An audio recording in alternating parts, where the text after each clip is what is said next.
Boa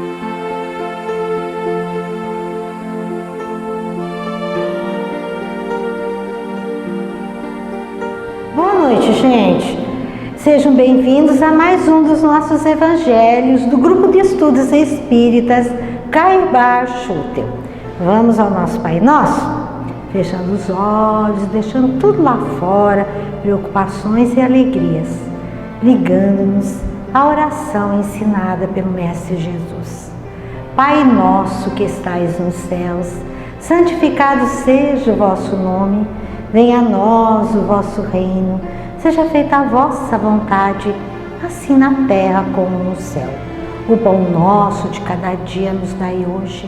Perdoai as nossas ofensas, assim como nós perdoamos a quem nos tem ofendido. E não nos deixeis cair em tentação, mas livrai-nos do mal, que assim seja. Vamos lá então, gente? Ainda do capítulo 15 do Evangelho segundo o Espiritismo, nós vamos falar hoje um pouquinho sobre a perda de pessoas amadas. Então, eu vou começar contando para vocês uma história que está num livro do espírito Humberto de Campos, que chama Crônicas do Além-Túmulo, a psicografia do Chico Xavier. E ele, nessa crônica, o espírito Humberto de Campos relata um acontecimento. E a história toda começa com os espíritos, 4 espíritos conversando no mundo espiritual, que eles haviam se conhecido aqui na Terra. E aí eles estavam conversando, bate-papo, trocando ideias. Às vezes a pessoa pensa que o povo do lado de lá não conversa. Conversa sim, gente, até faz fofoca, viu? Então, eles estavam conversando. E essa crônica, ela é datada do dia 28 de agosto de 1935. E ele relata, o seguinte, que havia um médico, que era um dos 4 era médico. Ele tinha sido médico no Rio de Janeiro. E era um médico muito caridoso, muito conhecido pelo bem que ele fazia. E ele havia desencarnado há pouco tempo. E ele inicia o bate-papo, cada um contou uma coisa, e ele fala: gente, eu vou contar um negócio que aconteceu comigo lá no Rio de Janeiro. E ele começa dizendo, que ele lamentava muito ter conhecido o Espiritismo muito tarde, e praticamente, quando ele quase morreu, e mais quando ele estava no mundo espiritual. E que ele diz que se ele tivesse conhecido o Espiritismo antes, ele com certeza, ele teria entendido melhor as coisas enquanto ele estava na atividade dele como médico. E ele diz que quando o médico faz uma autópsia num corpo e num cadáver, na realidade ele só está analisando o corpo físico, ele está esquecendo a vibração profunda da espiritualidade que existia ali antes, E ele diz que quando ele tinha aquela clínica no Rio de Janeiro, ele foi testemunha de muitos casos extraordinários, mas pelo preconceito e porque a medicina daquela época não aceitava o lado espiritual das pessoas, ele se calava para não dar motivo de conversação, de tititi. E que esse preconceito, o havia impedido de entender muita coisa e de pesquisar muito mais. Hoje nós sabemos que a medicina já começou a aceitar o lado espiritual que existe, porque nós não somos só corpo físico, nós somos um corpo físico com uma alma, com um espírito, e que isso influencia a nossa vida. Então ele conta um caso que eu vou contar para vocês. Ele disse que ele residia numa casa na praia de Botafogo, e naquela época aconteceu na cidade um surto epidêmico de gripe, uma gripe muito forte. E ele sempre atendia as pessoas dos bairros mais pobres, principalmente os que moravam nos morros e na prainha, né? Num lugar que era conhecido como prainha. E que numa noite fria e nevoenta, ele estava em casa, já era tarde, bateram na porta, ele foi atender e tinha uma menininha, né? Uma garota de mais ou menos uns 10 anos, muito humilde, descalça, trêmula, acanhada, envergonhada, e ela veio pedir os serviços dele. Ela diz o seguinte: doutor, a mamãe está muito mal e só o senhor pode salvá-la. Quer fazer a caridade de vir comigo? E esse médico olhou, era tarde, já estava um vento gelado, né? O negócio estava tudo meio nublado. Ele falou: não, amanhã cedo eu vou até a sua casa, você me dá seu endereço, amanhã cedo eu estarei lá. Ela falou: não, doutor, não dá para esperar não, né? O senhor vai ter que ir hoje mesmo, antes que a minha mãe morra. E ele olhou aquela menina, era uma menina muito miudinha, né? Magrinha, graciosa, uns olhos brilhantes, né? E na boca um sorriso triste. E ele ficou com muita pena daquela criança. Ele falou: então vamos pegar um táxi, né? E a gente vai. E eles fizeram isso. No táxi, ele conta que ela sentou, ela era tão magrinha que ela ficou afundada nas almofadas do táxi, né? Os pés mal tocavam o chão. E ele então começa a conversar com aquela menina. E ele pergunta o seguinte para ela: faz muito tempo que a sua mãe está doente? E ela conta, falou: olha, doutor, primeiro eu fiquei doente, daí minha mãe cuidou de mim, eu fiquei muito mal, e depois que eu sarei, ela caiu doente também. E ele pergunta: mas o que a sua mãe sente? O que ela sente? Ela tem muita febre, de noite ela não dorme, e eu fico gritando para os vizinhos para eles virem acudir, mas eles não me ouvem, não vem ninguém. E nós somos muito sozinhas, a gente sofre muito porque somos só nós duas. E eu choro, e minha mãe costuma dizer que a gente precisa sofrer, doutor, entregando a Deus o coração. E ele pergunta: mas como que você soube onde que eu morava? E ela responde: foi a visita de um homem que eu não conhecia, e ele bateu na porta da nossa casa e me chamou, e eu fui até a rua, e ele me disse que ele era amigo do senhor, e que o senhor iria me ajudar, e ele me ensinou onde era a casa. Então ele prometeu que o senhor me atenderia, porque também tinha tido uma mãe muito boa e carinhosa como a minha. E aí, nesse pedaço, né, eles chegaram nesse lugar onde a menina morava. E o carro parou, né? Ela desceu, e aí ela falou, apontou com a mão, né? E falou: olha, é ali que eu moro, mas o senhor espera aqui que eu vou lá abrir a porta pelos fundos. E ele olhou, era um barraco, né? Miserável, caindo aos pedaços. E falou: nossa, o negócio aqui não tá muito legal não, né? E ela foi e rodeou a casa, e logo ele escutou o barulho de uma tramela, né?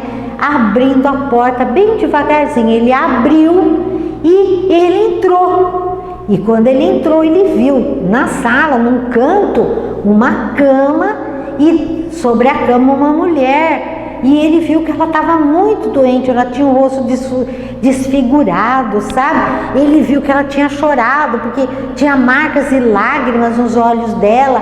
E ele viu que aquela mulher fazia tempo que passava por muitas privações.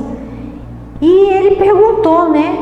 Ele perguntou: o que a senhora está sentindo? E nem bem ele começa a perguntar, ela fala: doutor, eu não quero que o senhor me salve, eu não quero que o senhor me cure, eu quero morrer.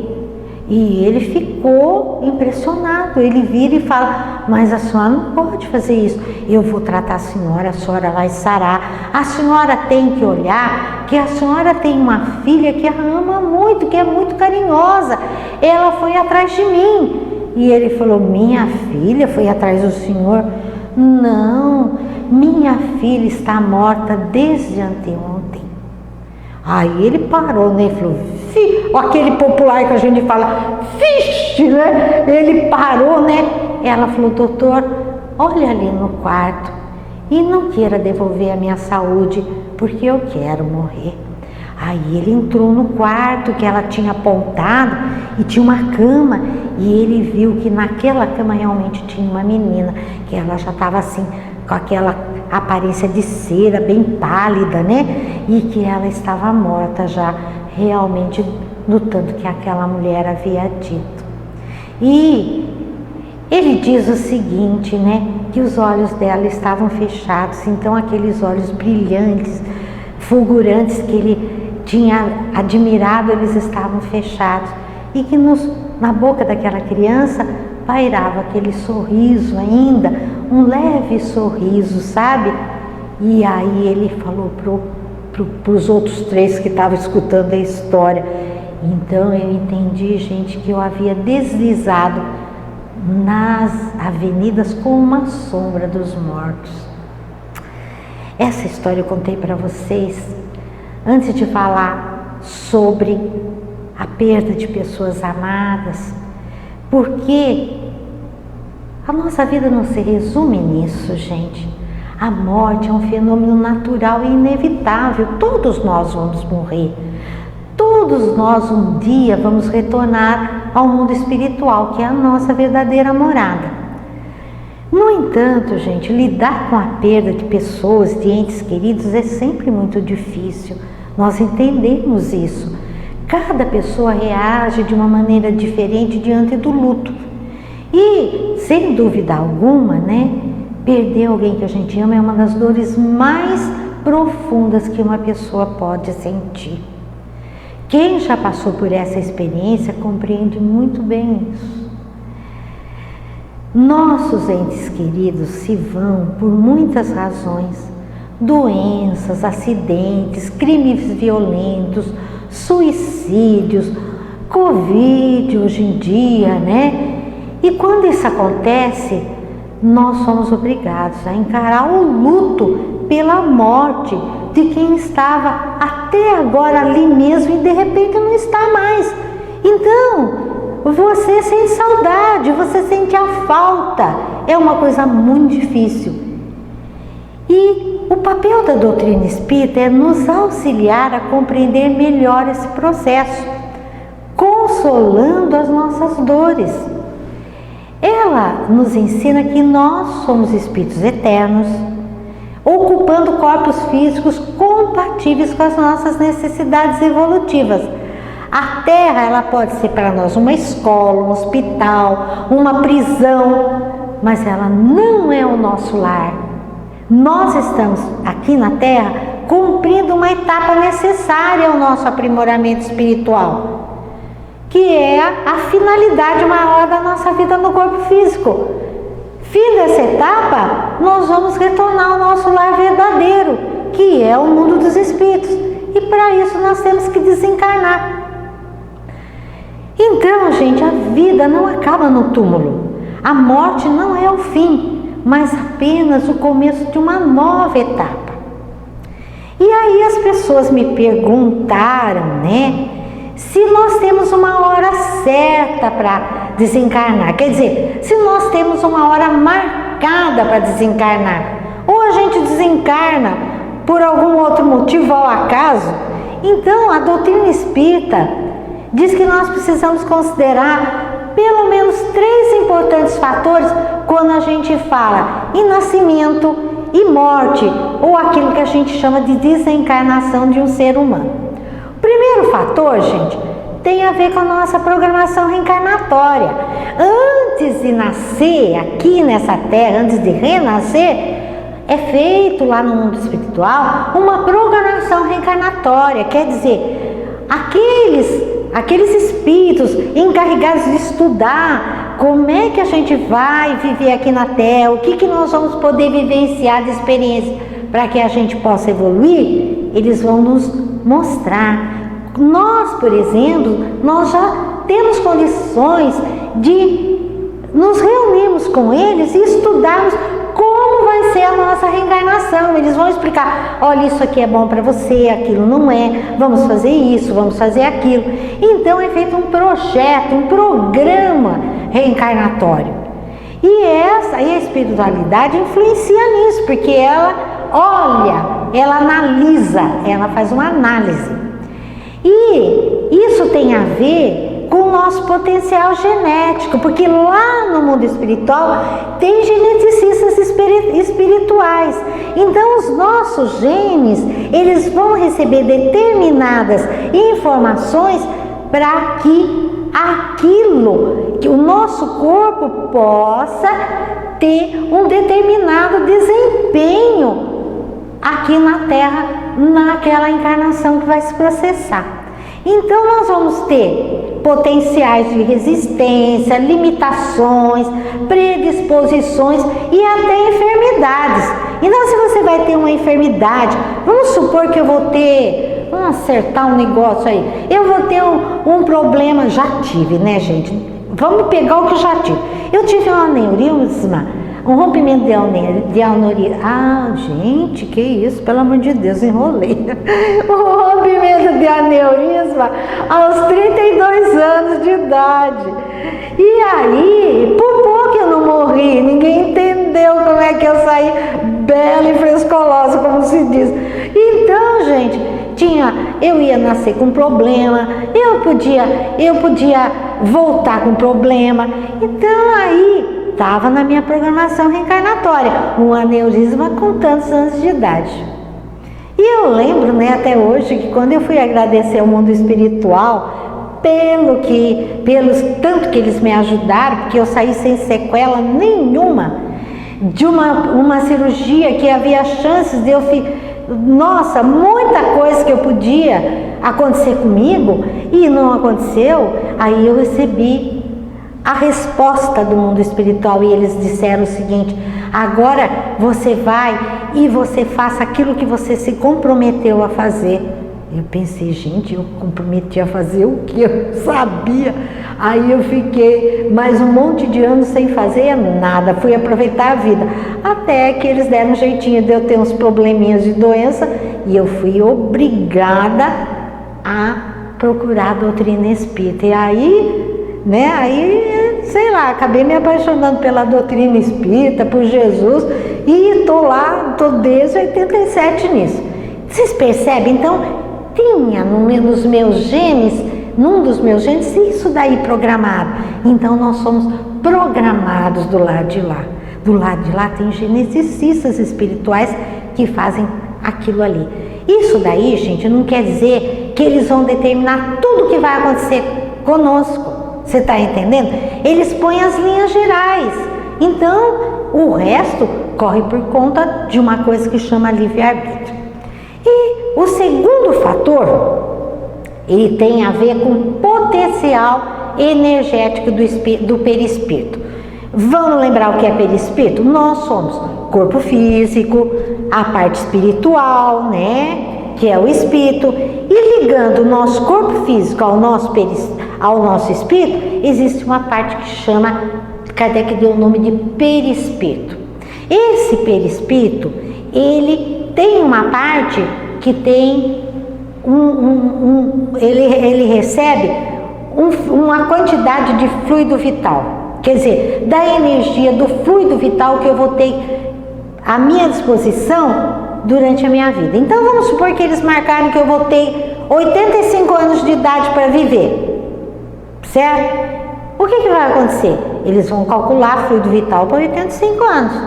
Quando eu tiver chegando lá nos 85, né, esse fluido vai diminuindo, então eu vou ficar fraquinha, gagazinha, me arrastando, aí vai ter uma doencinha, outra, até que, como a gente diz, escolheu algo para poder desencarnar. Vocês percebem, então, esse tônus energético que nós recebemos é pro tanto da nossa vida.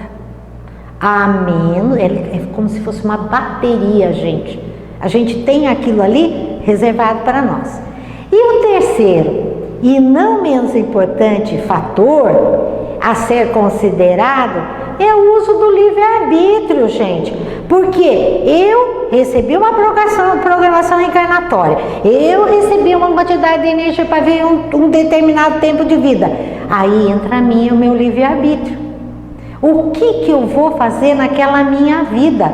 Porque dependendo da maneira como eu vou viver, aí isso vai influenciar nesse tempo de vida.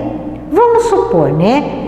Vamos dar um exemplo assim, bem aleatório, né? Uma pessoa, vamos dar o nome para essa pessoa de José. O José vai renascer, então ele está lá no plano espiritual e ele vai renascer logo. Então é feita uma programação reencarnatória para o José. E ir lá com os mentores. E eles combinam o seguinte, então o que vai ser selecionado para você ter como experiência na próxima reencarnação? Gente, sabe por quê? Porque nós ainda somos muito imperfeitos. A gente é pura imperfeição, mas não pode atacar tudo de uma vez. Eu brinco dizendo que nós temos trocentas mil reencarnações e a gente vai aprendendo a prestação e acertando que a gente errou a prestação também, né? Porque a gente não ia aguentar tudo de uma vez só. Então, lá combinou. Então, viram que o José, um dos defeitos do José, né, era que ele tinha uma tendência, por exemplo, de querer tudo fácil. Ele queria tudo rápido e fácil, trabalho, nossa, mas para ganhar pouco nem pensar, né? Ele queria, nas vidas anteriores ele foi desse jeito, então ele sabia o jeito que ele era. E aí, né, como ele tinha feito muito excesso na encarnação anterior e ele acabou com o estômago dele, tudo, ele tinha na programação reencarnatória dele um câncer gástrico que ele teria aos 74 anos de idade. E deram para ele fluido vital para 75 anos. E aí acharam a família, porque eles acham tudo bonitinho. Pai, mãe, tudo certinho, né? Os pais eram amorosos, ele ia receber uma boa educação. E a carga de energia vital era para 75 anos, como eu falei. E aí entra uma coisa que se chama livre-arbítrio, gente. Aí vamos dar 3 hipóteses. Primeira hipótese, o José segue tudo conforme o esperado. Ele arruma um emprego bonitinho, ele trabalha, ele cuida do corpo físico dele, faz ginástica, caminhada, não fuma, não bebe, só de vez em quando que ele bebe um drinkzinho, que também ninguém é santo, né? Uma cervejinha, mas não é um alcoólatra, ele nunca usou droga, ele é uma pessoa equilibrada, não é alguém nervoso, irritado. E aos 74 anos aparece aquele câncer lá que está lá na programação. Aí ele faz um ano de tratamento, com 75 anos ele morre. Aí isso encaixa quando o fluido vital acaba. Acabou o que ele tinha de fluido, a bateria pifou, como a gente diz. Essa é a primeira hipótese. Agora vamos pensar uma outra coisa para o José. Vamos supor que o José não se conforme em ter um emprego. Um empreguinho, ganhar pouco, tem que chegar cedo, sair de tarde, ficar lá, o dinheirinho é muito curto. Aí ele fala, não, gente, eu vou arrumar um outro negócio para ganhar dinheiro mais rápido, por fora. Então o José começa, por exemplo, a vender drogas. Ele arruma lá um cara que fornece as drogas para ele, ele começa a vender. E aí ele começa a ganhar dinheiro. Aí ele começa as noitadas. E com o tempo ele começa a usar droga também, que é a pior burrice que ele faz, né? Mas ele usa droga também, as noitadas. E aí a alimentação desregrada, é sanduíche, é isso, é aquilo. Não come arrozinho com feijão, saladinha, que nem a gente come, bifinho, ovinho, nem pensar, só porcariada, né? Aí ele tem um problema sério, aos 25 anos ele desencarna. Aí o que ele fez? Foi muita droga que ele cheirou, né? Desencarnou, com 26 anos. Olha o que o livre-arbítrio dele fez. Agora vamos pegar uma terceira coisa que podia acontecer com o José, só para vocês entenderem como é que funciona o negócio. Ele cumpre o programado, certo? Ele arruma um emprego, não ganha muito, mas tá bom, melhor secar do que pingar, ele se esforça, ele estuda, vai subir no serviço, é bom pai, bom marido, né? Aí um dia ele fala, puxa vida, mas eu não estou fazendo nada pelas outras pessoas. Eu vou arrumar uma atividade, alguma coisa para fazer para ajudar os outros, porque eu sou tão abençoado por Deus. Aí ele entra numa organização de auxílio a menores em situação de risco. E ele se dedica de tal maneira que aquilo para ele é muito importante, ele ajuda muito gente. Quando ele chega aos 75 anos, que vai acabar a energia vital dele e ele vai desencarnar, é feita uma reunião no mundo espiritual. E lá eles falam, nossa, mas o José está fazendo um trabalho excelente.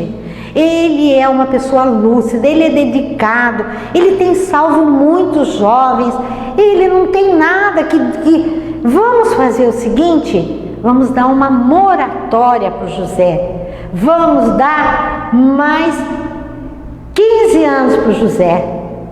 Aí eles dão 15 anos para o José. 75 mais 15, quanto que é? Se fosse 10 seria 90 anos, né? Aí o José morre com 90 anos, faz muito mais trabalho. Então vocês perceberam que o negócio não é a ferro e fogo, não é aquele negócio assim, depende de nós, do nosso desempenho. E o mundo espiritual, olha tudo isso aí, gente. Então, gente, não existe uma programação absoluta de morte, um determinismo irreversível. Existe um potencial de vida, provas pelas quais nós precisamos passar, resgates, até mesmo expiações, que são aquelas provas muito difíceis, né? Doenças, por exemplo, que são necessárias para a nossa evolução. Mas todas elas podem ser atenuadas pelo trabalho no bem. Então, a pessoa que ia ter um câncer, ia ter um problema muito sério, dependendo da vida que ela leva, do quanto que ela modifica os sentimentos dela, do que ela faz, aí o que acontece, gente? Acontece que ela pode ter a vida dela aumentada. Isso daí, gente, funciona da seguinte maneira. A lei de causa e efeito, ela não nos engessa, ela não proporciona, ela proporciona para nós a oportunidade de resgatar os nossos débitos através do amor. Lembra quando Jesus falou para a mulher lá que se ajoelhou, Maria Madalena, o amor cobre a multidão dos pecados. Eu espero, esse negocinho é meio complicado, espero que vocês tenham entendido, é bem mais complexo, mas foi uma coisinha geral. E o caso de crianças e jovens que morrem cedo? Morre uma pessoa de 30 anos de idade, uma criança de 4, uma criança de 10, então fica a pergunta, mas e eles? Então, costuma-se dizer que um filho nunca deveria morrer antes dos pais. A gente escuta isso direto, né? Porque não tem dor maior do que um pai enterrar um filho. A lei natural diz que os filhos enterram os pais, não é verdade? Então isso daí quando acontece é motivo de muita tristeza. E fica difícil aceitar, né, a partida de um filho, não é fácil não. O Chico mesmo, ele recebia muitas pessoas que choravam pelos filhos, que vinham chorar pela perda dos filhos quando ele estava encarnado. E aí perguntaram, o jornalista escreveu um livro sobre ele, perguntou, Chico, quando isso acontece, o que você faz? Ele falou assim, olha, geralmente eu choro junto, eu consolo, falo da vida do lado de lá, mas às vezes eu choro junto, porque eu sei que aquilo está doendo muito. Acreditar em vida do outro lado não quer dizer que nós não vamos sentir a perda e que não tem que chorar. Nós temos que chorar, só que tem que ser, né, um choro, não de revolta, mas de saber que talvez aquela fosse a hora da pessoa aí e que ela vai estar parada do lado de lá, né? Então, as nossas vidas de agora, gente, estão relacionadas com as nossas vidas anteriores. Nós já conversamos isso, né? E de acordo com as instruções do Livro dos Espíritos, as questões são 197, 198, 199, 346 e 347. E conforme aquilo que os mentores espirituais ensinam, o espírito de uma criança não é infantil. A criança, ela nasce pequenininha justamente para que a gente possa educá-la, moldá-la, mas o espírito dela às vezes é milenar. Às vezes o espírito da criança é mais antigo, inclusive, que o espírito dos próprios pais. Não tem criança que é muito mais sabida, muito mais inteligente, intelectual e moralmente do que os próprios pais? Isso quer dizer que o espírito dela é mais antigo. Então, a reencarnação do espírito que teve outras existências na Terra, né? Seria isso daí provando, né, que essa pessoa já teve outras vidas e que o espírito dela não é infantil. Vocês percebem? Quer dizer, a criança é infantil, mas o espírito dela não é. Então, às vezes a gente diz assim: ah, morreu uma criança, um anjinho morreu e foi para o céu. Não é bem assim, não. Vai depender do espírito daquela criança. E aí nós temos que entender o que quer dizer uma curta duração de vida de uma criança. Quer dizer o seguinte: muitas vezes aquele espírito vem porque falta um tantinho de reencarnação para que ele possa atingir a evolução que está faltando. Então falta pouco para ele atingir. Então ele vem com aquele tempo de vida reduzido. Atingiu o que ele precisava, ele volta para o mundo espiritual. E aí, né, existe um outro caso também de a pessoa precisar reencarnar para ficar melhor. Eu tive uma experiência desse tipo que me foi contada num dos livros que eu psicografei. Eu me apaixonei por uma pessoa e essa pessoa, na hora do meu desencarne, ele me maltratou muito. Primeiro ele foi a causa do desencarne, porque ele me chutou, né? Eu estava grávida e eu acabei morrendo. Aí, numa outra encarnação, eu viria com muitas sequelas daquilo que aconteceu comigo, inclusive da mágoa, da parte emocional. Então, o que eles fizeram? Eu nasci novamente. Eu reencarnei, mas eu durei poucos dias. Então, aquilo ali praticamente dissipou um monte de coisas para depois eu poder renascer numa outra vida, né? Que é essa que eu tô aqui.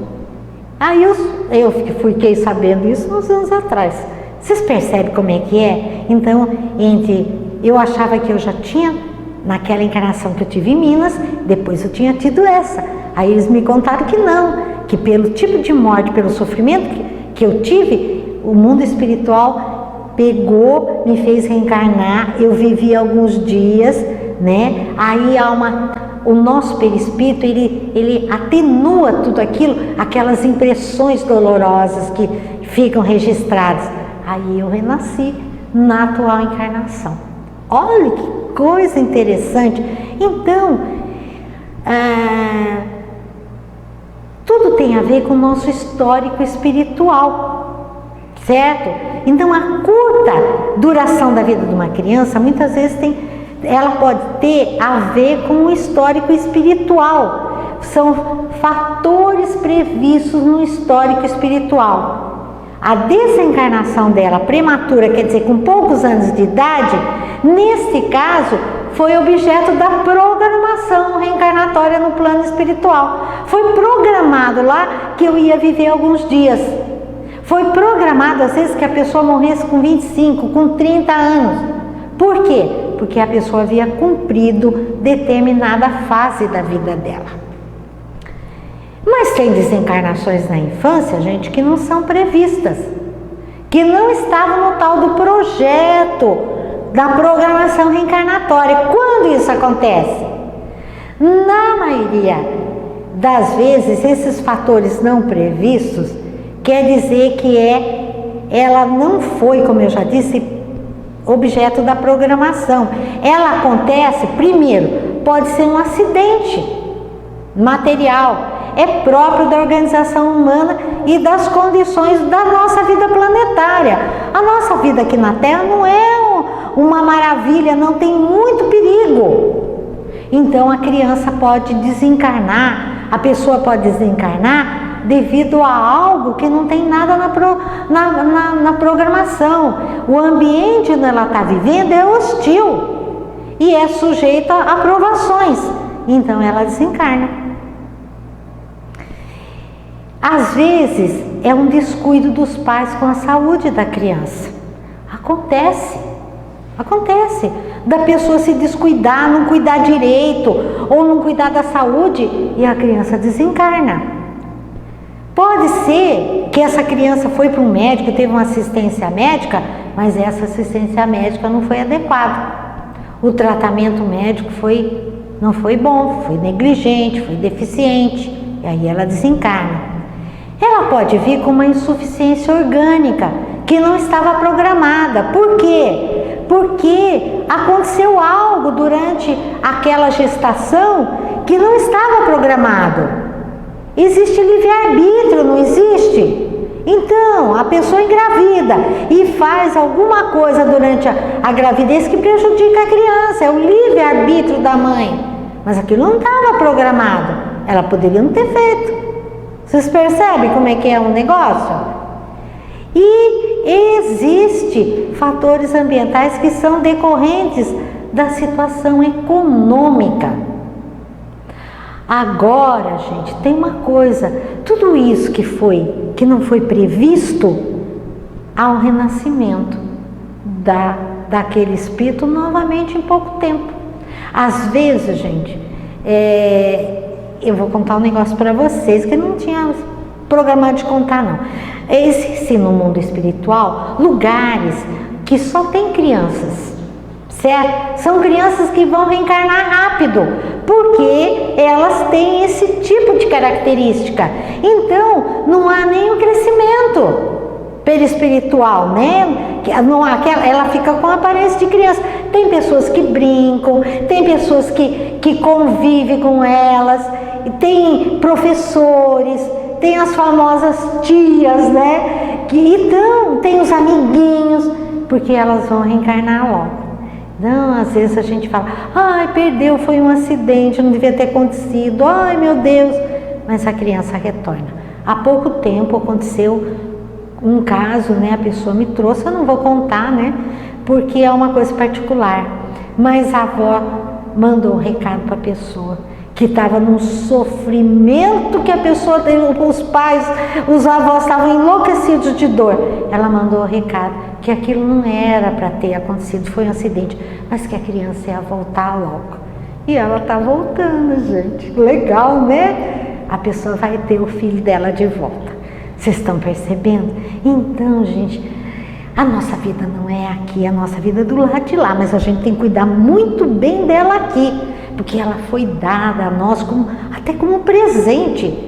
A pessoa fala, ai, eu não pedi para nascer. Mentira, você pediu, ajoelhou, arrastejou, grudou no pé dos mentores, dos mais evoluídos. Pelo amor de Deus, me deixa viver, porque eu quero reencarnar para poder encontrar a minha família de novo. Eu preciso fazer isso que eu não fiz, que eu fiquei devendo. Vocês percebem? E aí a pessoa implora, aí chega aqui e fala, não pedi para nascer, pediu. Certo, gente? Então, morte prematura não é ao acaso. Ou é porque foi da programação, ou é porque houve um acidente, né? Acidente de percurso. Mas todo mundo que acidenta de percurso volta, porque ele tem que voltar, é necessário para a evolução. Eu espero, gente, que vocês tenham gostado. Eu tive que resumir muito, é lógico, é muito mais complexo do que isso. Mas é uma explicação para a gente poder entender, tá? Principalmente em tempos de Covid, né? É isso daí, gente. Vamos lá então? Vamos tomar o nosso passe? Vamos lá.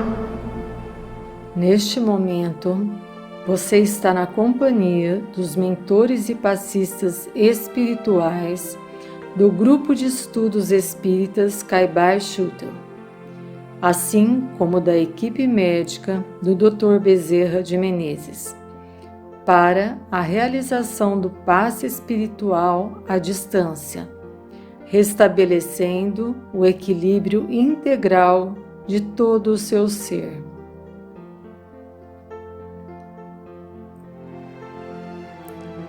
Siga nossas palavras com o coração e o entendimento. Concentre-se em sua respiração. Inspire bem fundo e devagar. Segure. Agora, solte o ar lentamente. Inspire bem fundo e devagar. Segure. Agora, solte o ar lentamente.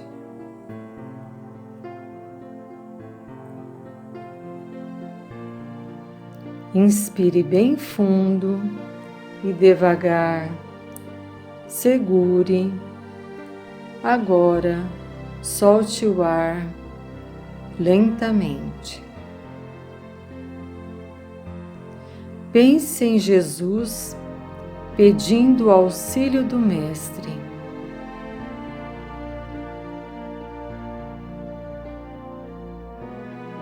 Imagine-se debaixo de uma cachoeira, a água caindo sobre você, limpando seu corpo físico e perispiritual.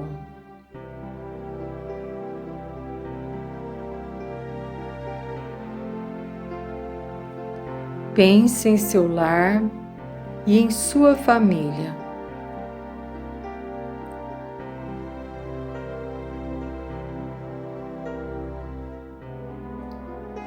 Pense em seu local de trabalho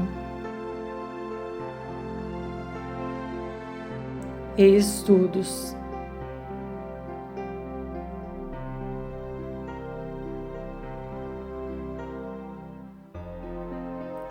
Pense em sua maior dificuldade.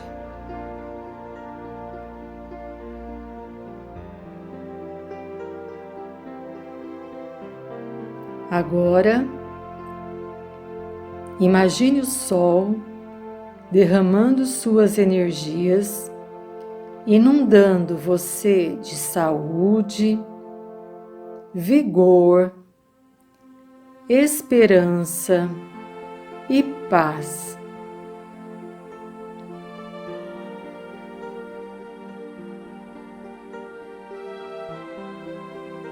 Sinta a presença de Jesus diante de você, irradiando intensa luz, e receba sua amorosa bênção.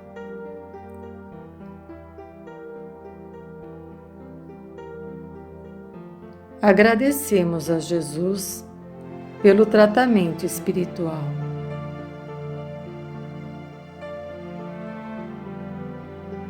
Que o Mestre acompanhe a todos.